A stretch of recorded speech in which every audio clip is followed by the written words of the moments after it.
Hi guys, welcome to my channel doctor Johnny channel. আজ আপনাদের সামনে নিয়ে আসলাম গর্ভাবস্থায় কি খাবেন কি খাবেন না এবং কি খাবার খেলে আপনার বাচ্চার সমস্যা হতে পারে বা আপনার সমস্যা হতে পারে, গর্ভাবস্থায় যেসব খাবার খাওয়া যাবে না এই সম্পর্কে।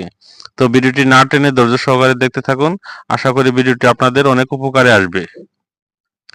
গর্ভাবস্থায় সুস্থ থাকতে কি খাবেন সেটা জানার পাশাপাশি কি খাবেন না সেটাও জানাও জরুরি।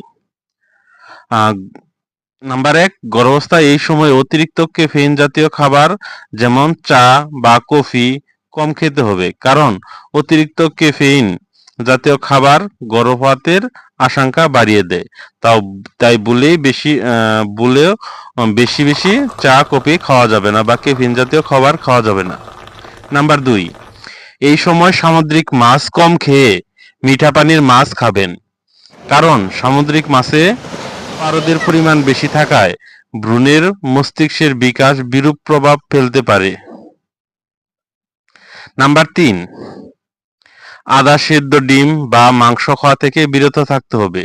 যদি সেদ্ধ মাংস না হয় তাহলে সেটা না খাওয়াই ভালো।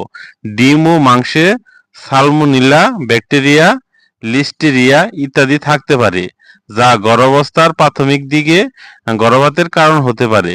তাই প্রাণীজ প্রোটিন ভালোভাবে রান্না করে খাবেন। ডিমের পোচ, হাফ বয়েল ডিম বা আধা সেদ্ধ মাছ মাংস একদমই খাবেন না। আনারস, কাঁচা পেঁপে খাওয়া থেকে যথাসম্ভব বিরত থাকতে হবে। কাঁচা পেঁপে খেলে গর্ভপাতের সম্ভাবনা দেখা দেয়। তো ভিডিওটি যদি আপনাদের একটুখানি ভালো লেগে থাকে তাহলে অবশ্যই আমাদের চ্যানেলটিতে লাইক, কমেন্ট এবং সাবস্ক্রাইব করে সাপোর্ট দিবেন। ধন্যবাদ সবাইকে।